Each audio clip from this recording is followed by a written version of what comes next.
Hello. Thank you for joining me today. My name is Jimmy Clark. I work as an outreach counselor over at VSAC. I work up in Newport, Vermont, and then also at Coventry at the middle school. And I'm here today to talk about scholarships with y'all. I would love first to do a little activity with the students who are here. If you're a student, please stand up. Beautiful. Love to see it. Thanks, y'all, for taking part. Now, if you're planning, this is all in the future, so theoretical, just try your best. If you're planning on maybe getting an undergraduate degree, please stay standing. If you aren't, feel free to sit down. Awesome. If you're planning to enroll full-time at a college, that means 4 classes a time usually, and most of y'all will be full-time. Please stay standing. If you have a 2.5 GPA or above, please stay standing. Good job, y'all. You're killing it. If you demonstrate financial need, that literally just means can your family not fully pay for college by themselves, which is almost everyone. So everyone should stay standing. Have you demonstrated resilience in the face of hardship? I'd like to remind y'all that we all went through a global pandemic a couple years ago, so y'all did that. Great then, okay, so all of y'all qualify for the Nichols Family Scholarship. Good job, y'all, you're killing it. Great work. Great work, community, great work, everyone. Please feel free to sit down. So that's an example of the qualifications that you need, the requirements, the eligibility requirements to get a scholarship.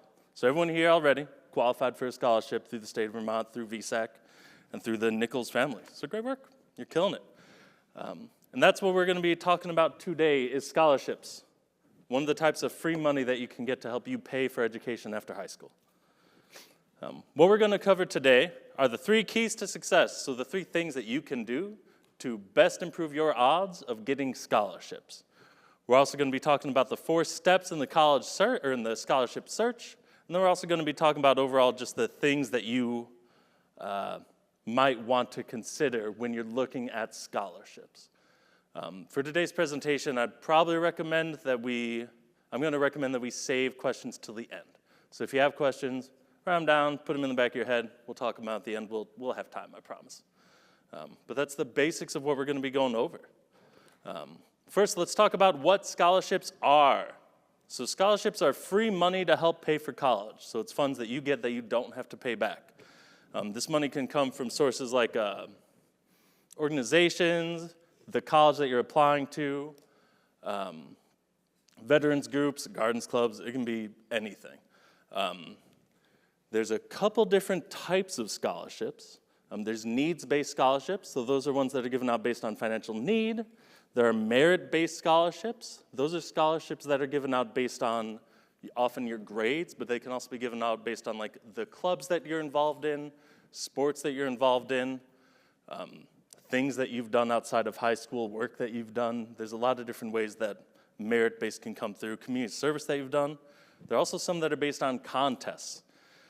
So there are ones that are just you input your information and they draw it at random, or you write an essay. That's kind of a mix of the merit and a contest, things like that. So there's a lot of different ways for scholarships to be, basically for you to be judged when you are applying to scholarships and for how they choose who gets that scholarship.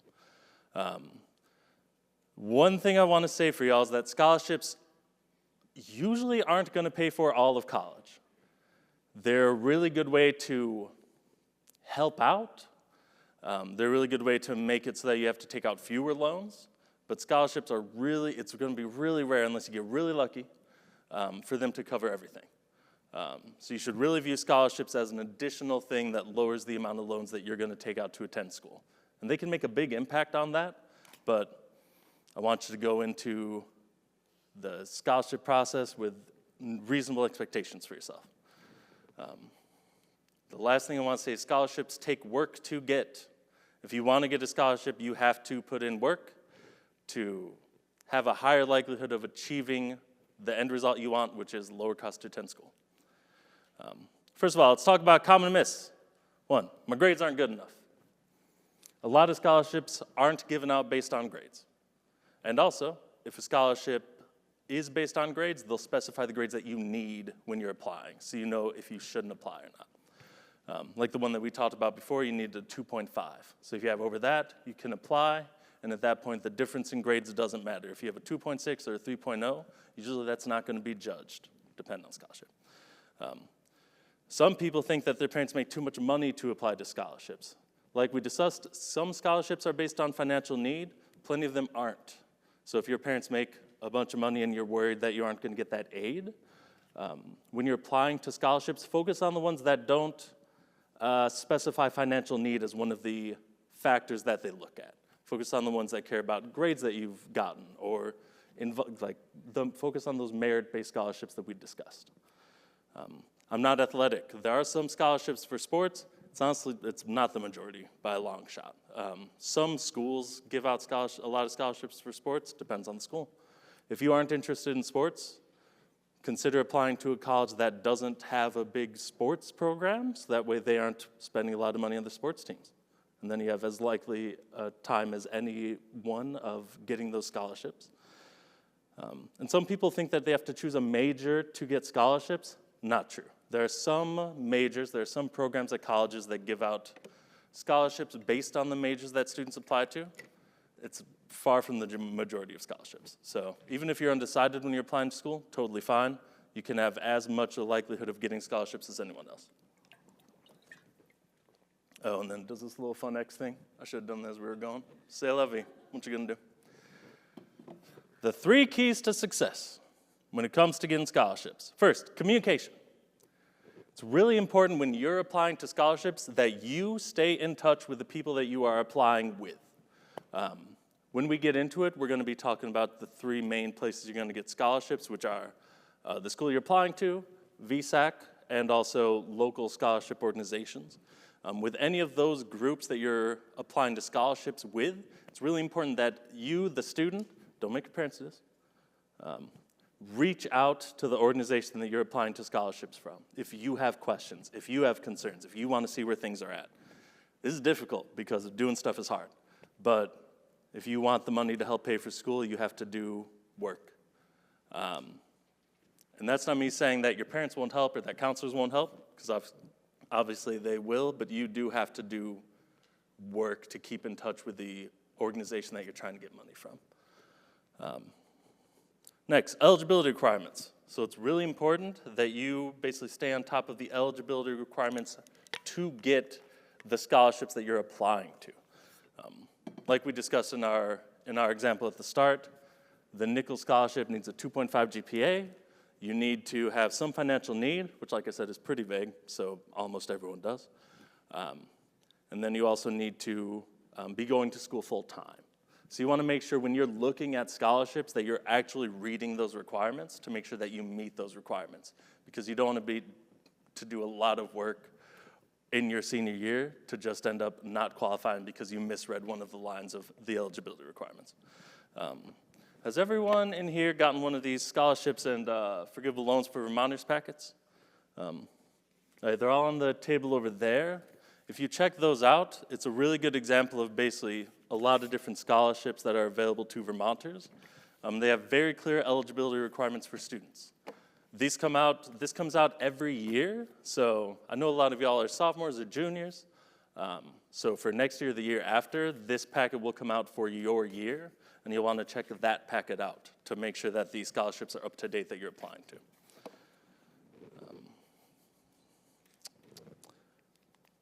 The last thing that I want to clarify is that scholarships are a competition. That means that it doesn't matter if 50 people apply or 500 people apply. If a scholarship is giving out one scholarship, one award, then one person is going to get that. That can be a little intimidating.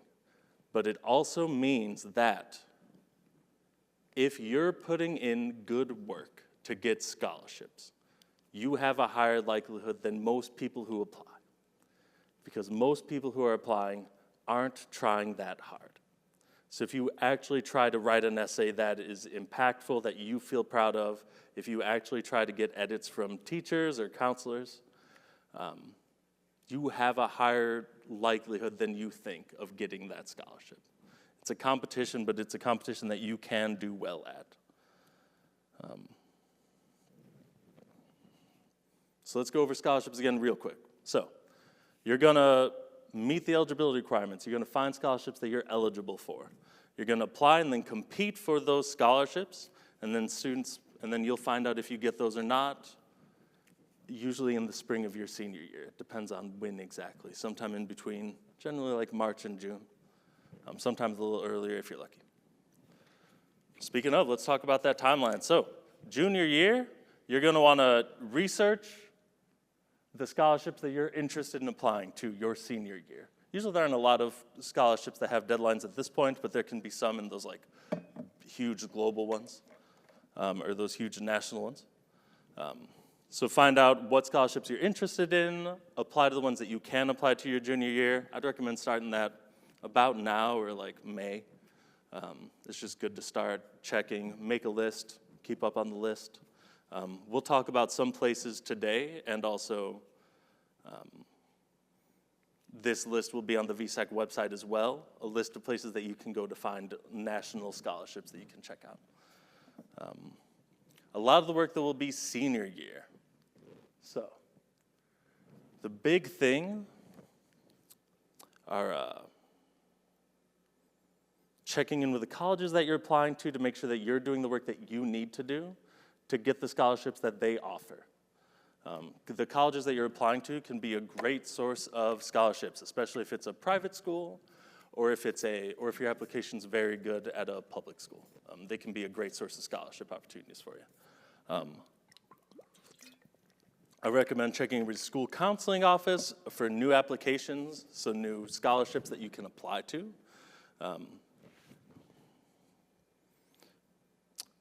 And then also checking in with the VSAC website for the VSAC scholarships. The three main places that you can get scholarships are the school you're applying to, the vsac.org, and local scholarships as well. A lot of schools will have a packet that you can look at and apply to scholarships through there. If they don't, check in with your counselors, check in with friends of your parents whose children just graduated from high school and had to apply to scholarships. Check in with the newspaper, check in with someone that you know who knows a lot about random local gossip. Find someone who can tell you about scholarships that they know about that are local. Because the local scholarships that you apply to are gonna have fewer people apply, which means you have a higher likelihood of getting them. That's the basics of that in terms of a timeline that you're looking at. The VSAC timeline is pretty specific, and we'll go into more detail, but generally they're due February of your senior year. You find out what scholarships you got late April. For local ones and college ones, it can be a little different, a little more vague. So let's talk about scholarships from your college or university. So, senior year, you want to check in with the financial aid office of your college to see and ask them, call them on the phone and ask them, what scholarships are available to me through the school? Are there any scholarships that I can apply to that have extra steps? Have I met all the requirements to apply to scholarships that are possible for me to apply to? Most of the time your freshman year, the scholarships that you apply to are going to be automatically applied, but that's not always the case. So it's good to call, check in, make sure that you're doing everything that you can to meet the requirements for scholarships from your school. They might also tell you about scholarships that are available for specifically the major that you're applying to, or additional scholarships that they often have students apply to that are outside of the school. So it's just a good opportunity to check in with the financial aid office, make sure that you're doing everything that you can to make school as affordable as you can because college is expensive. So, senior year, you're gonna have a lot of stuff to do. I'm just telling you what I can that will make it most likely for you to make college affordable. Try your best to follow these guidelines.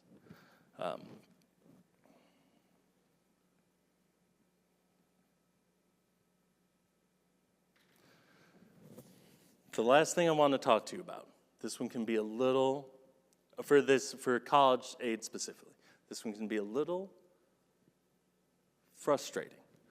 Some colleges offer tuition-free aid, or tuition-free enrollment for families who make under a certain amount. For example, UVM offers tuition-free enrollment for families who make generally under $100,000 a year.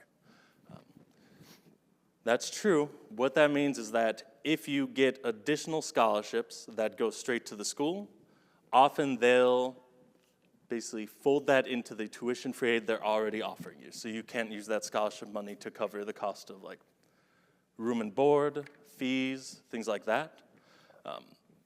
That's another reason that those local scholarships can be really nice, because those are scholarships that will come often directly to you in a check.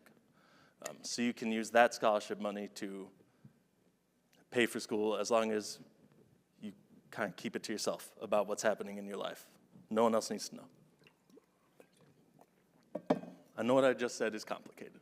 The basics of it are, if you're getting tuition-free enrollment to a school, there's a chance that they will take scholarships that you're getting and use it for that tuition-free enrollment. So then you have to pay for housing and fees by yourself. If there are more questions about that at the end, I totally understand. We can talk about it. So that was aid from the school you're applying to. The second main source of aid for students in Vermont is the VSAC scholarship booklet. So that's the booklet that a lot of y'all have. This year's example is over on the table if you want to see it. The basic idea of this is that it's a packet that VSAC put together with a bunch of nonprofits throughout the state and organizations that we think are helpful for Vermonters to apply to, because a lot of our students qualify for them. So it's a good way to apply to a lot of different scholarships and have an easy access to scholarships that might be hard to find without the packet. This one's going to be available your senior year. It'll be printed in October. So that is when it's going to become first available. Usually your school will have physical copies, but if you want, you can order a physical copy off the VSAC website, or just grab a digital copy from the website too. They just have it on the website. It's so important, and it's going to be so hard, but I'm going to say it. You got to read the packet. You have to read the instructions. So important to read it to understand what you're doing. Your school counselors, your teachers, they're going to help you out. Your parents are going to help you out. You got to read the packet. You got to understand what you're doing. The instructions aren't super hard. You just apply on the VSAC website, but there's details to it that can elude some students who just skip it. So I really recommend sitting down and just reading it. Read it with a parent, a legal guardian, or teacher or counselor, but just read it so that you understand the work that you're going to be doing over the year. Because like I said, this one comes out in October. It's due February, so you have like 4 months to get it done, which seems like a long time at the time, but 4 months goes quick. Oops, sorry.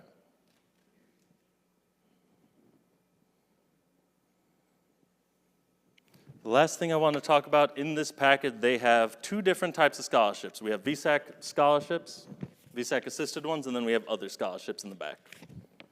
VSAC assisted scholarships are the ones that you're going to apply to on the VSAC website. Other scholarships in the back, that's a list of scholarships that you aren't going to apply to on the VSAC website, but that VSAC thinks are really helpful to our students, because a lot of our students qualify for them. The thing I recommend is going through this packet whenever your senior year is, finding the scholarships that you qualify for, and then crossing off everything else so that you just have a list of the scholarships that you're applying to.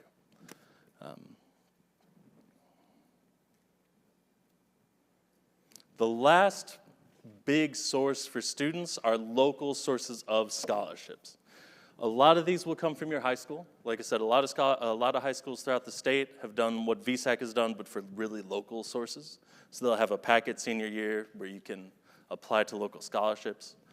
If they don't, you can check in with your counseling office and see what resources they do have available. Check in with the town office as well, so whatever town you live in, just check in with like the local government base and say, what scholarships do y'all have available that do you know about? Like, do you have a list of ones that you think a lot of us generally apply to? Like a lot of students in the town.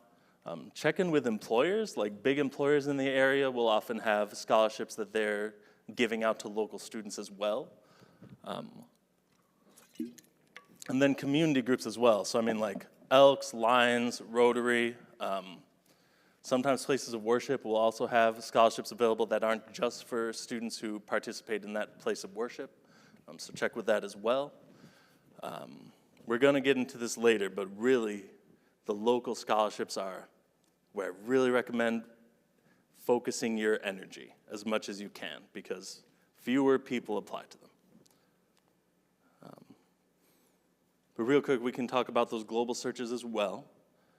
So these are scholarships that you can find online. So here's a list of really good places to find those global or national scholarships. All of this presentation that I'm giving is going to be on the VSAC website, so you can find it there as well. But this is, I think, the best. These are the best websites to go to find those. Like I said, the fact that these are online means that anyone can apply to them anywhere in the country or the world sometimes. So there's a lot more people applying. That doesn't mean anything bad about what you're doing, but it does mean that if Coca-Cola has a scholarship, they might have tens of thousands of people apply each year. So the likelihood of getting it is lower, even if you're doing a lot of good work. Sometimes that's a little different because they want, some scholarships, for example, want someone from like every state. So if they specify that, that might be a really good one to apply to because the Vermont pool will be lower, smaller. So looking for that can be helpful too. But in general, that's the basics of these global searches. So let's talk about types of scholarships. Boom. Here's this outside ring. We can think of these as those global or national scholarships that we talked about, like the Coca-Cola one, for example. Then we have middle ring. These are the statewide scholarships that we talked about, like the VSAC ones. So it's a little more focused. There's fewer people who are going to apply. Those are ones that you can spend a little more time on. And then, boom, right in the middle, that's the local ones. So those are the ones that are coming from your high school. Those are the ones that are coming from your town. Those are the ones that are coming from your local community groups. Those are I really recommend starting at the center and then spreading out from there. So senior year, focusing on those local ones first, getting as many of those local ones as you can. Then also definitely doing that VSAC one. Then after that, if you still have time, checking out those global ones, seeing where you're at there. It's not so much a time thing as it is an energy thing, because obviously the due dates for these will come in at different times. But definitely, like, if you have 2 hours a week where you can spend doing this kind of work, focus on the ones that you're most likely to get. And focus on doing good work on the ones that you're applying to, not just applying to 100 and doing not a great job, because you'll be one of 10,000 who are doing the same thing.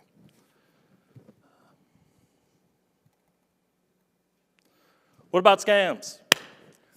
No scholarship is ever going to ask you for any financial information. The way that a scholarship is going to get to you is either by going directly to the school or coming to your address as a check. Those are the ones that I've ever worked with. Maybe there's one out there that is genuine that does this. I haven't seen it, so I wouldn't trust it. They don't need your financial information. Anyone who tells you you're a finalist in something you didn't apply to, scam. Anyone who says they're going to do all the work for you, scam. Because that's not real. That doesn't matter at all. Anyone who says something that's too good to be true is a scam in life, but especially when it comes to these scholarships. For instance, things like this scholarship is guaranteed or your money back. If someone asked you to put a down payment to get a scholarship, scam. You can't get this information anywhere else, scam.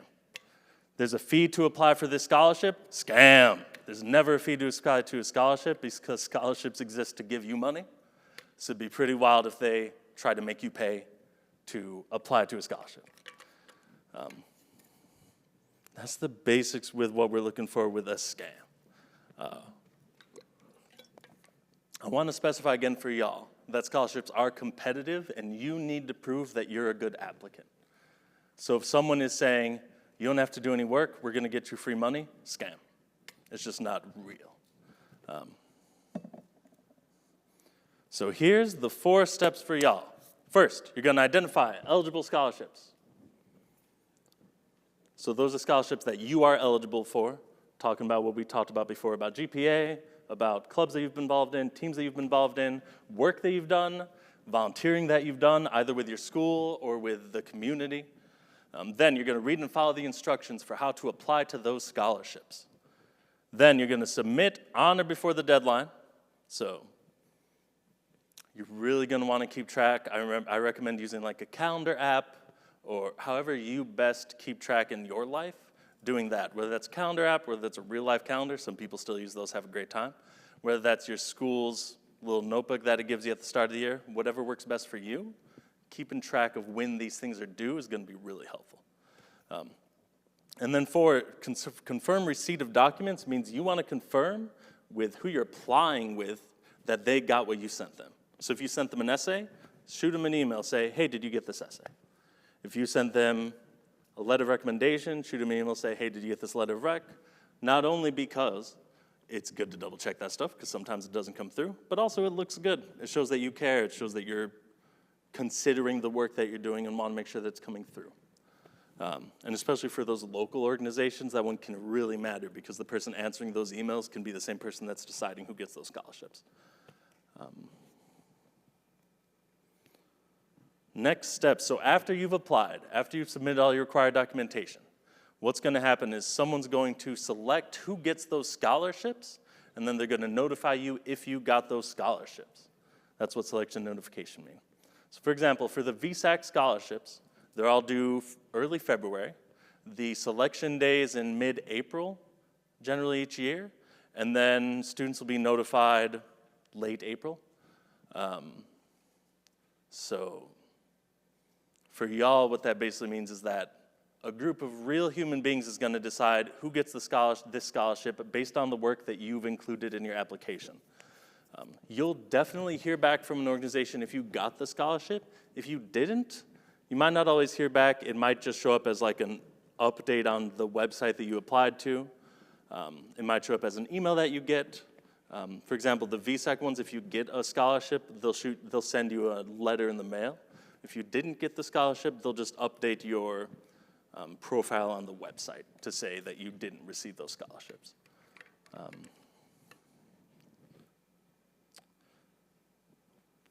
So remember, when it comes to scholarships, they're competition-based. You want to be the best applicant. That's why you're putting in the work. That's why you're volunteering. That's why you're getting good grades. That's not why you're doing these things, but it's an additional bonus. Scholarship searches, definitely consider the global ones, but focus on the local ones because you're more likely to get them. And then be aware of the effect that scholarships has on other aid. Like I said, sometimes it can lower the aid you're getting from the school. And then also be aware of those scholarship scams that we discussed. So, resources that VSAC has available. So there's the VSAC website, vsac.org/scholarships, just has a bunch of information about scholarships that are available to Vermonters. And then the vsac.org/CCP is the place where you can get access to this presentation and all the presentations for every presentation that happened today. So if you missed some, you can get access to at least the PowerPoints that they did. And all of the handouts that we did as well.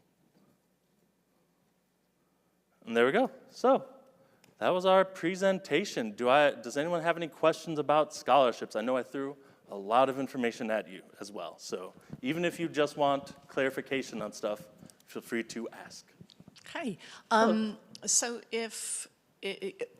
are these scholarships something that if you're going to a four-year college that you would reapply for each year, some of them, or? That's a great question. Like say you missed the deadline for, VSAC's scholarships for next year, you can try again for the year after? Definitely with the VSAC ones. That's a great thing that I should have clarified, thank you. Check with the person who's giving out the scholarship and see if it basically repeats each year that you're in school for 4 years. Some scholarships will basically continue all 4 years. Some of them just stop the 1 year. And then some scholarships are only available your first year of school. Some of them are going to be available each year. The VSAC ones in general are available each year of school. And they are pretty clear about who can apply and when. Thank you, that's a great question. Anyone else? Oh, great.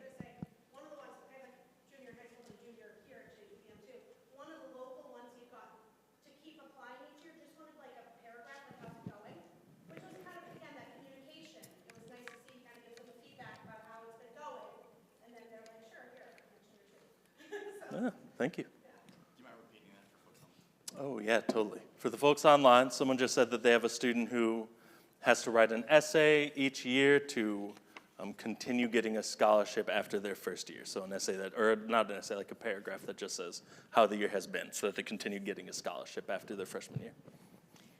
So my question is in regards to a gap year. If the student intends to take a gap year and starts the process of applying for colleges and then defers acceptance, do you still apply for all the scholarships as you would originally with your applications? And if you get them, how does that work? Can you defer the application of the scholarships to when you do your freshman year a year later after your gap year?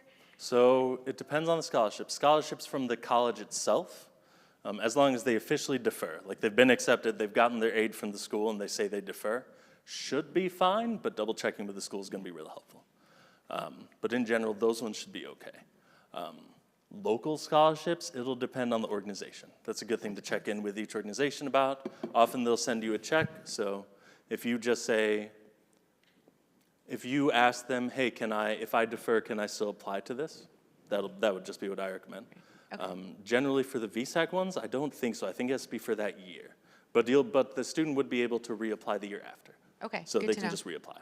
And my one other question was, you mentioned a couple times, or someone else did, that be aware of if scholarships might hurt your financial aid. If and when you find that out, can you choose not to take a scholarship you might have been given?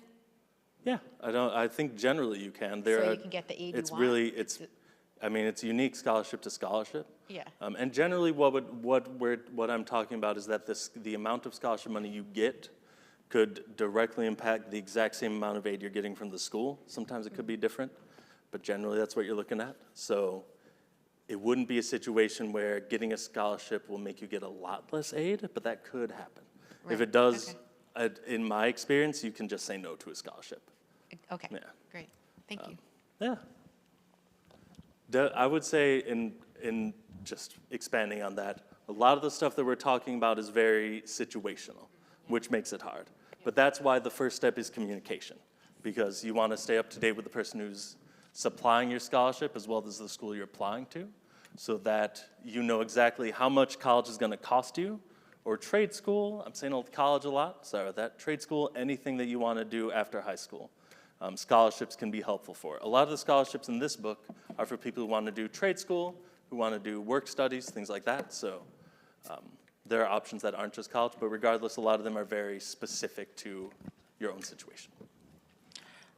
I think the answer is it's really personal, but my brain is going ahead of when keeping up with you have, however many different things you're applying to. I'm curious if the VSAC website has any suggested sort of templates or ways that you folks have learned that are good for keeping track and keeping time. What's the status for a student to keep it all organized? But of course, I guess that's really personal, however people function. But I'm wondering if that's a tool you guys have created that people could then use.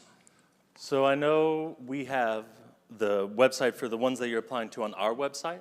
It does a very good job of clearly stating the required documents that you need. So it's a good way so if you're applying to like 10 scholarships on the website through this packet, we have a good way of organizing that.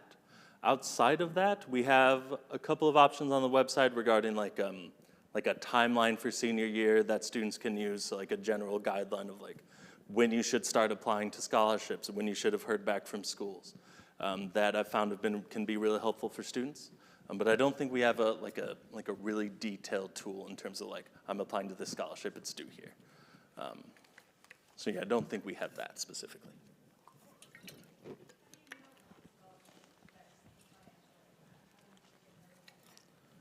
So, How do you know if the scholarship affects your financial aid? How do you get notified?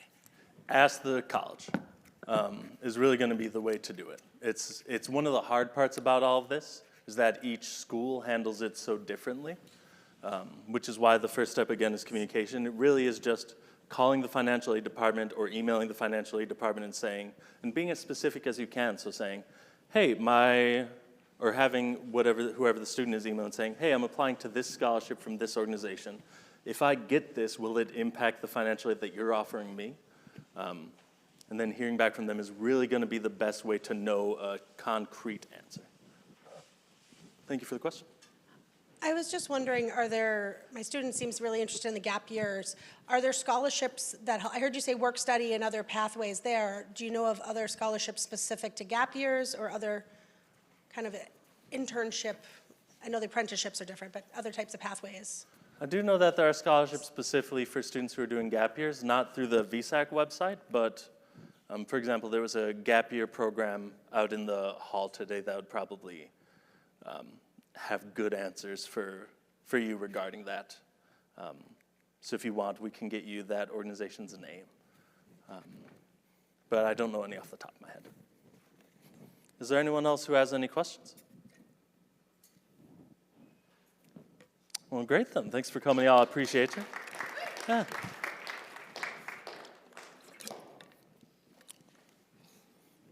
Thanks for coming.